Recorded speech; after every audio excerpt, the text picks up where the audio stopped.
عليكم ورحمة الله وبركاته. عاملين ايه؟ وحشتوني قد كده. النهارده الفيديو بعنوان العادات والتقاليد المصرية في الأفراح. أنا بالظبط في سنة 2025 دلوقتي الأحوال وصلت لإيه؟ عملنا الفيديو دوت جات لي عليه أسئلة كتير جدا، وقبل ما نبتدي الفيديو بتاعنا ما ننساش نذكر أسماء الفانز وأصحاب القناة: عنود، أبرار، ياسمين، دكتور هشام جمال، زبير، عفاف، احلام، ريتاج، ما شاء الله، الله اكبر الله اكبر، انتوا بجد كتير قوي. محمد اللي من فلسطين، يوسف الكتكوت الصغنون، داوود اللي من تقريبا من سوريا، معانا ناس كتير قوي قوي قوي من الجزائر، ورعوني بجد، رعوني ان انا اقسم بالله ما فاكره الناس التانية، بس احنا معانا ناس كتيره جدا ما شاء الله ما شاء الله ما شاء الله. بحبكم كتير. ما تنسوش اللايكات، عايزه اللايكات تكسر الفيديو، تكسروا كده، الكومنتات تكسر الفيديو، ما لاقيش بس الكومنتات بس واللايكات، لا الاثنين يا شباب، والاشتراكات بقى لو عجبك الفيديو او عجبتك القناه بتاعتنا. وما تنسوش ان احنا قناه التوينز آية وأميرة بنعمل تحديات اكل، ريفيوهات، روتينات، فلوجات، بنعمل العاب او اشياء مسليه وغناء. اوكي، يلا بينا نبدا الفيديو ونقول بسم الله. بصوا بقى حبايبي، يلا بينا نخش في لب الموضوع. في حاجه اسمها المهر والقايمه ومؤخر الصداق، ماشي؟ اللي كان قديما وانقرض، ودلوقتي انا شفت بنت. يعني الجواز الاول بيتم ازاي؟ هقول لكم. دلوقتي بيحصل 3 حاجات: يا شاب بيشوف بنت في شغله فبيعرفها كويس فيتجوزها، يروح يتقدم لها، يا اما واحد يقول لمامته مثلا انا عايز بنت سنها مقارب لسني، بنت شبهنا كده يا ماما. امه مثلا تيجي تشوف بنت في عياده، تشوفها في شارع، تعجبها، تقول لك ايه، نسال عليها منين، تقعد تسال الناس لغايه ما تعرف فين بيتها ونمرتهم. تكلم امها تقول لها مثلا ايه، انا جاي لكم النهارده بعد العشاء، امها مثلا تقول لها مناسبني مش مناسبني. المهم ان بيروحوا خلاص عند بيت العروسه، بيقعدوا معاها، بيتكلموا، بيشوفوها، لقوها شبههم يجيبوا ابنهم ويجوا، ما لقوهاش شبههم ما بيجوش تاني. تمام. في جواز ثالث، وده دلوقتي بقى منتشر قوي: 2 يحبوا بعض على النت، في الشغل، في الشارع، في فرح، شافوا بعض، يقعدوا سنه ارتباط بعد التعارف، بعد كده ايه، يروح يخطبها، لو كان صادق، ما كانش صادق بيفركشوا. وطبعا انا لو هتسالوني انت من اي نوعيه، انا مش من النوعيات دي خالص. انا من نوعيات عريسي هو اللي يشوفني ويقول هي دي اللي انا عاوزها، فاسالوا لي عليها عشان انا عايزه اخش بيتها. يعني امه ما تجيش، يعني انا مثلا عريس يشوفني مثلا اسمه محمد يشوفني في الشارع، في فرح، في شغل، يقول مثلا انت مين، انت بنت مين، انا عايز نمره ابوكي، انا عايز نمره اهلك، ليه، انا عايزه اخطبك. فيجي هو بنفسه ويعرف، قال لهم ده انا شفت بنت عجبتني وسالت عليها لقيتها ما شاء الله زينه يعني حلوه، ما فيهاش ولا غلطه، تناسبني. ويجي هو ويتقدم لي. ليه؟ ابويا يقول لك لا، انا ما بحبش الام تيجي ايه تقعد تفرز الواحده، انت مش بضاعه عشان نفرزك. كل واحد وليه طريقه تفكيره، اهل تفكيرهم يحترم. انا مع ده، عريس اللي يشوفني مش امه. بس ايه اللي بيحصل في مصر هو ده، لان انا لسه حكيهولك. مالناش طبعا في جو الارتباطات ولا الحاجات دي، مش ثقافتي ولا تربيتي ولا شبهي ولا لوني ولا دمي ولا اي حاجه. طب ايه بقى اللي بيحصل؟ كالاتي: ايه اللي بيحصل دلوقتي؟ المهر اتلغى. المهر ده كان ايه؟ كان العريس ياخد كبشه فلوس يرميها في حجر اهلها، يقول لهم انتوا هاتوا اوض النوم، يروحوا يجيبوا العفش. دلوقتي خلاص بقى العريس بيشيل نص العفش والعروسه بتشيل نص العفش. ايه بقى؟ العروسه عليها الادوات المنزليه وعليها ادوات المطبخ، الادوات الكهربائيه والادوات المنزليه والمفروشات. يعني هي مثلا تجيب الفوط، الملايات، المفارش، البطاطين، تجيب قولي معايا، تجيب ادوات المطبخ، البلاستيكيات اللي زي دي، الحلل، الكوبايات، المعالق، الشوك، النيش كله، اللي هو الكاسات ومش عارف ايه، تجيب الخلاط، تجيب مكنة القهوة، تجيب التلاجة، تجيب الفريزر والديب فريزر، كده. هو بقى عليه الانتريه اللي انا قاعدة عليه ده كده، هو بقى اللي عليه اوض النوم زي السراير والدواليب والتسريحة وكده، هو ما عليه يدفع تمن الفستان في الدخله والمكياج، سواء دخله او خطوبه، هو اللي عليه المكياج وفستان العروسه والحاجات الحلوه اللي في ايدي دي. طب يا اميره الشبكه والذهب لا، عشان ظروف الناس بيجيبوا دبله ومحبس، لو يقدر شويه يبقى دبله ومحبس وخاتم. طب يقدر قوي يجيب لها ذهب، يجيب لها سلسله، يجيب لها حلق، يجيب لها غوايش، يجيب لها اسوره ودبله ومحبس وخاتم او خاتمين كده. طب مش مقدرته زي ما قلت لكم يجيب لها دبله ومحبس وخاتم او دبله ومحبس وصدق الله العظيم. ده اللي على مين؟ على العريس. نيجي في الخطوبه، الليله والفرش الفرح ومش عارف ايه على العروسه، وان هي تاكل الضيوف على العروسه. في ناس دلوقتي ما بتاكلش الضيوف، معهمش مقدره، انما الجاتوه والحاجه ساعه على العريس. الجاتوه والحاجه ساعه على العريس. يبقى العريس بيشوف الواحده يروح يخطبها، بيتفقوا العروسه عليها ايه العريس عليه ايه، اتفقنا اسمها ليله الشرط، نقوم نراقعين الزغروطه، نروح نجيب الذهب ونقرا الفاتحه ونقول خلاص قرينا الفاتحه. العروسه عايزه تعمل خطوبه اعملي، مش عايزه تعملي وتستكفي بكده انت حره، دي حاجه شخصيه ترجع لك. في ناس بتعملها عائليه في البيت، في ناس تعملها على المركب وتعزم مع الناس على القد، في ناس بيعملوا ليله بفرح، في ناس بيعملوها في القاعه. تمام. لما بقى بيعملوا الليله دي العريس بيجيب الجاتوه والحاجه ساعه، وهو اللي بيدفع لها ثمن الكوافير والمكياج والفستان والحاجات دي. فاهميني؟ العروسه عايزه تعشي اهل العريس وقادره عشيهم، مش قادره خلاص هي بتستكفى بالجاتوه والحاجه ساعه اللي العريس بيجيبهم. طب نيجي للدخله مثلا، يقول له ايه الاب؟ يقول له في ليله الشرط بقى والله انا قدرت عقبال ما اجهز سنه، 6 شهور، سنتين، بس ما بيزيدوش عن سنتين، حاليا ما بنزيدش. لا ما ينفعش، غلط، ما نطولش في الخطوبه دلوقتي. فنيجي مثلا خلاص قربنا يتجوزوا، العريس بيجيب لها طبعا بقى هدايا بقى في عيد ميلادها، بيجيب هدايا لحماته في عيد الام، والعروسه بتجيب هدايا لحماتها في عيد الام. داخل عليهم العيد بيجيب لها موسم، داخل عليهم رمضان بيجيب لها موسم، داخل المولد النبوي الشريف بيجيب لها عروسه وبيجيب لها بقى حاجات حلوه ومش عارف ايه وكده. تقعد بقى البنات بقى تقول لبعضهم ها عريسك جاب لك ايه؟ طب شوف انا عريسي جاب لي ايه؟ طب شوفي انت كده. ده النظام عندنا، وتجيب لها بقى حلاوه مولد ومش عارف ايه والكلام ده كله. يجي مثلا عيد ميلاد حماتها تروح وتجيب لحماتها الكلام ده. العيد يجي يديها عاديه، وحماها يديها عاديه، الكلام ده عندنا. في ناس بتبقى تقدر يجيبوا لها خاتم دهب في عيد ميلادها او في الاعياد. امال ايه؟ نيجي بقى في الدخله، العروسه اهلها بيعملوا لها عشاء، العروسه في ليله الدخله بيبعتوا لها على الشقه. يجي في الصباحيه يبعتوا عشاء، جزء لحماتها وجزء ليها، بيبقى عباره عن زبده ولحمه وذبيحه ورز ومكرونه وشعريه وخضار كده، ونبعت العروسه ني ومستوي.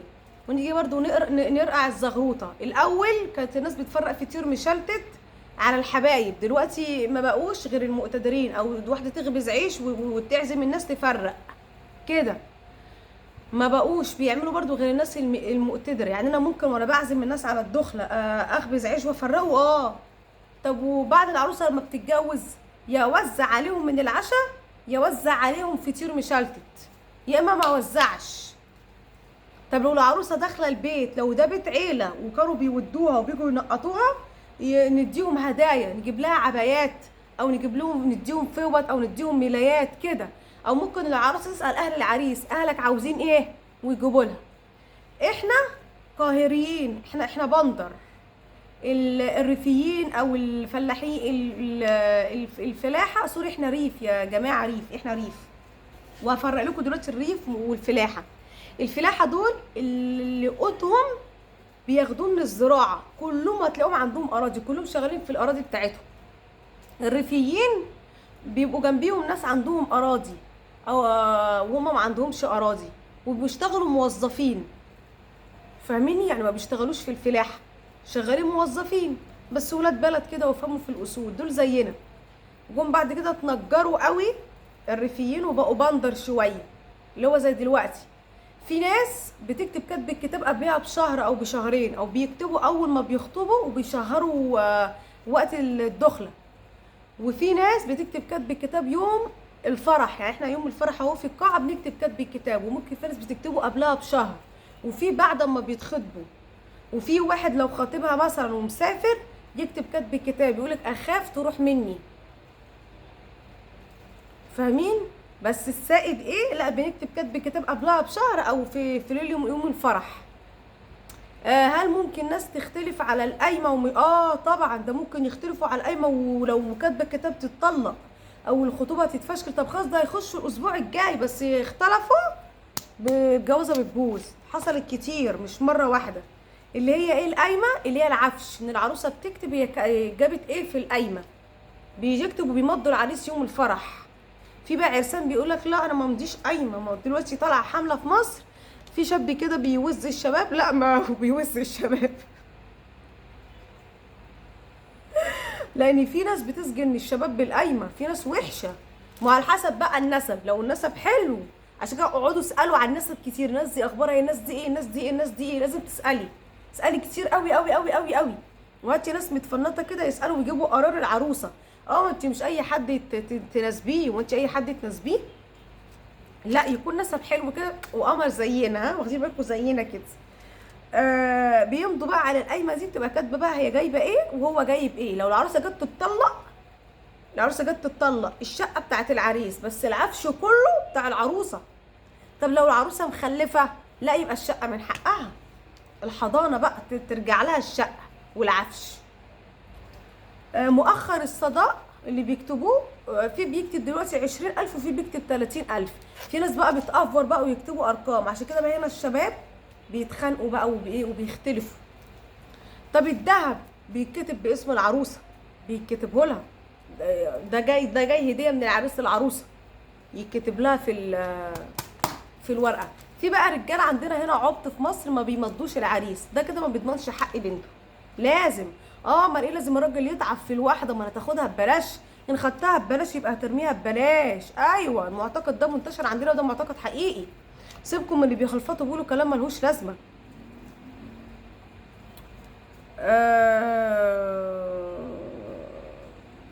بس يعني هو ده بقى العادات والتقاليد عندنا هنا في مصر. وبقى في عريس بيبقى كويس وابن ناس ومتفق، وعروسه كويسه وبنت ناس متفقين سوا وبيخشوا بيتجوزوا. بالنسبة للخلافات الزوجية العبيطة اللي في بداية الحياة الزوجية دي، حاجة عادية جدا، واللي يحلها راجل حكيم أو أم حكيمة أو أب حكيم. انت سرك يبقى مش مع أمك، سرك مع جوزك، بس جوزك يبقى فاهم يعني ايه حياة زوجية، ما يروحش يحكي لأهله ويتقي الله فيكي وفي مشاعرك، ما ينصفش أمه عليكي ولا ينصفك على أمه ويعدل ما بينكم. في بقى ناس كتير عندها مشاكل وناس ديوسة عشان كده بقى البيوت بتتخرب. ليه؟ عشان احنا بنستعجل في الجوازات، من ناحيه الراجل يستعجل او الست تستعجل، فبيحصل بقى الطلاق وبيحصل البلاوي وكده. فربنا ما يجيب وحش، اختاروا صح واسالوا مره واثنين وثلاثه وعشرة، وحقكم. في ناس على فكره نصابه، في ناس شايفه ان دي حلوه عايزه تبورها مش عايزه تتجوزها، فتقول له دي وحشه ده فيها وفيها، والكلام ده ما يبقاش حقيقي وبتتبلى عليها. فالراجل المفروض يبقى ناصح ومفنط، يسال على الواحده يعرف ده دي كدابه، ده هي كويسه ومش وحشه، لا ده دي كدابه، ده هي وحشه ومش حلوه زي ما بتقول. يقعد يسال يسال يسال يسال يسال يسال يسال واسال عن اصل العيله ونسب العيله والتفاصيل دي كلها. بس كده يعني هو ده البروباجندا. احنا بقى عندنا في الفرح حاجه اسمها عزال وحنه وحاجه اسمها زفه. دول بقى اللي هحكي لكم عليها بنعمل فيهم ايه. هو ده بقى اللب اللي هنتكلم عليه دلوقتي. بيجيبوا العزال كله بينقلوه على العربيات، والقرايب بيركبوا عشان يروحوا بيت العريس ووصلوا ايه بقيه العزال. واصحاب العريس بقى بيتجمعوا وبيجيب العريس هو العربيات النقل، وبينقلوا عزال العروسه وبيودوه عند بيت العريس ويطلعوه. واحنا بقى راكبين على العربيات، لو معانا ستات كده زي العسل بيقعدوا بقى يغنوا اغاني معينه كده، او بنجيب عربيه فيها دي جي، وبتبقى ليله بقى وشماريخ وحاجات. واوعى بقى اوعى يلا عالترعه حود على المالح عند بيت ام فاروق، هاي هاي والشجرات راحت برقوق، هاي هاي عند بيت ام فراج، هاي هاي والشجرات راحت افراج، هاي هاي.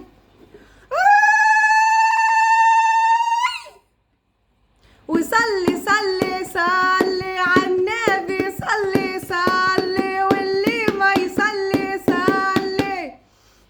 في اغاني تانية كتير والله العظيم، زي مثلا ايه، التوتوني التوتوني، الظابط جاي الظابط جاي، حتى ايده عالنضارة، وابويا صاحب عمارة، يضربك تصعب علي.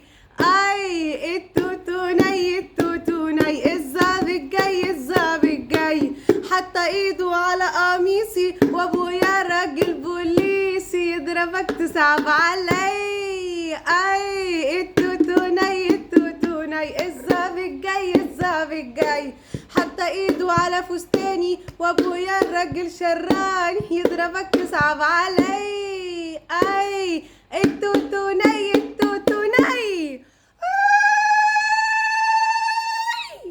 يا ميرا يا دلع، خليت الشارع ولع، يلا يا حارة هص هص، احنا جنالكوا عملنا حس. بنقول مثلا اغاني زي ايه مثلا، يا منجد علي المرتبة، عروستنا حلوة مقدبة. في اغاني تانية بتقول ايه، سيبوا يا بابا سيبوا يجيب اللي يجيبه، ويا حلاوة شبكتي يا حلاوة شبكتي، غنوا يا بنات حتتي، وقرصوني في ركبتي، هتحصلوني في جمعتي، يا حلاوة شبكتي. وان شاء الله تعمريها وعيالك يجروا فيها. في والله اللي هو اغنيه لحماتي، بس هو تغنيها لحماتي كبت تتطلقي فيها دي، اللي هو ايه، حماتي ماشيه ورايا زي علبه الكبريته، ماشيه ورايا بحسبك عفريته. اوعي تغنيها دي، اقسم بالله تتطلقي فيها. اغاني بقى كتير يعني، ناس كتيره بقى حافظه اغاني سواء فلكلوريه او اغاني فلاحه، اللي هو مثلا اغاني فلكلوريه مثلا ايه، يما حمامي هرب ويا حمامي الواد علي، يما حمامي سرح ويا حمامي الواد علي، وطلعت له مش عارفه ايه، لقيت حمامي بيتغدى ويا حمامي الواد علي. في بقى ناس يعني الناس اللي هي القديمه بقى والاكبر مننا حافظه اغاني كتير فلكلوريه او اسمها ايه دي، او فلاحه. او بقى مثلا ساعات تلاقوا عربيات العزال ايه بقى، جايبين عربيه فيها دي جي، وساعات بقى يمسكوا مثلا حاجه بلاستيكه كده يطبلوا عليها، او لو واحده معاها طبله، او ممكن يجيبوا مثلا ايه غطشانين الحله ويخبطوهم على بعض كده بقى وايه، ويقعدوا بقى يغنوا للعروسه. ومش قادره اقول لكم بقى على الصغاريط في الفرح بتاعنا، الزغاريت بقى ما اقولكوش بتبقى ايه، الله اكبر بقى. ومثلا نقول ايه، يا دلع خليت الشارع ولع.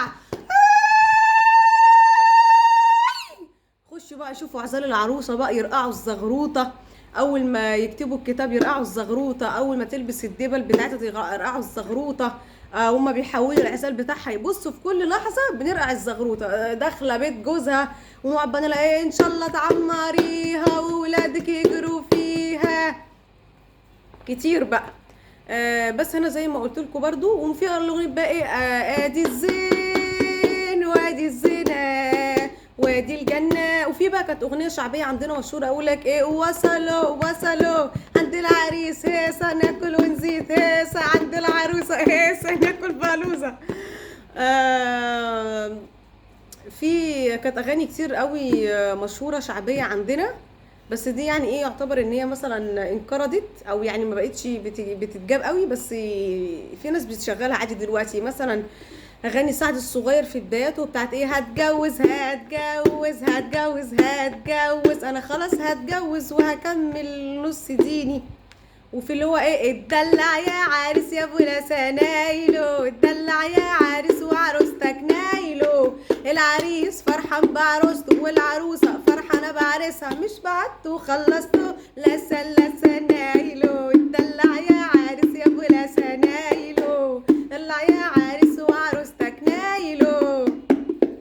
كده بقى.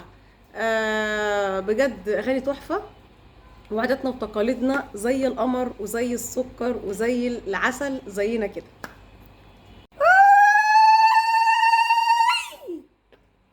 عاش ابوها، عاش ابوها وخالها راحوا يجيبوا عزالها.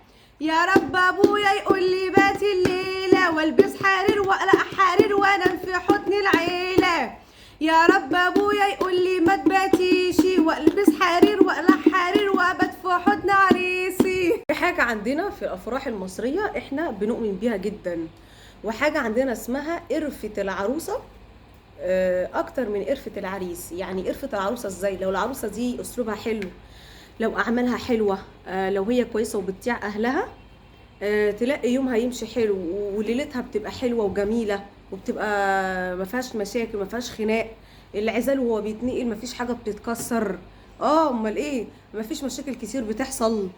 مثلا لو بيعملوا عجين فتلاقي العجين ما شاء الله خمر قوي، الدنيا ما تمطرش. عندنا الدنيا تمطر يوم فرحها يقول لك دي لحست المغرفه. مغرفه ايه؟ مغرفه المهلبيه. عارفين لما كنا بنعمل المهلبيه ويفيد بقيتها كده وانت تلحسي ورا بواقي المهلبيه بالمغرفه او الحله، يقول لك دي لحست الايه؟ المغرفه. عندنا حتى الان المعتقد يقول لك لا دي قرفتها وحشه، ليه؟ دي حصلت مشاكل كتير، دي حاجات من عزالها اتكسرت، ده الدنيا مطرت. لا لا، يبقى البت دي قرفتها مش حلوه. فالناس بتاخد قوي بالمعتقدات دي جدا جدا جدا عندنا في مصر. يعني انا على سبيل المثال لينا واحده صاحبتي اريتريه هنا في مصر، اتجوزت في شهر 12 2024. فانا كنت بعمل لها عجينه السينابون. الطبيعي ان العجينه دي تطلع 12، انا دايما بعملها بتطلع 9. جه على حظها في اليوم ده ما شاء الله ما شاء الله طلعت 11 واحده، والعجينه قبت كده ما شاء الله ما شاء الله. كنت عاملاها في البلاستيكه دي ما شاء الله، قبت قوي كده وخمرت للاخر ما شاء الله. ليه؟ العروسه دي اصلا حد كويس جدا وقرفتها حلوه، وانا حكيت لها الحوار ده. عايزه اقول لكم فرحت جدا جدا جدا جدا. دي كل واحده وقرفتها بجد. تلاقي الفرح فيه احداث حلوه، تلاقي فيه حاجات جميله، تلاقي ما شاء الله رزقها واسع، تلاقي حاجات جميله في الفرح، تلاقي ناس كتيره جت الفرح بتاعها. انما بقى قرفته وحشه ده ما تلاقي ناس كتير بتجيله. هي ده معتقد عندنا مشهور قوي في مصر، وحتى الان في 2025 احنا بنؤمن بالمعتقدات دي جدا يعني. الحنه بقى، الحنه العروسه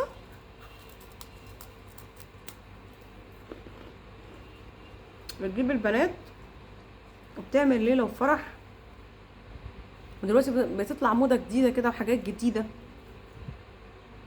عايزه تعملي ليله كبيره، عايزه تعملي انت والحبايب بس، انت حره، مش عايزه تعملي اصلا.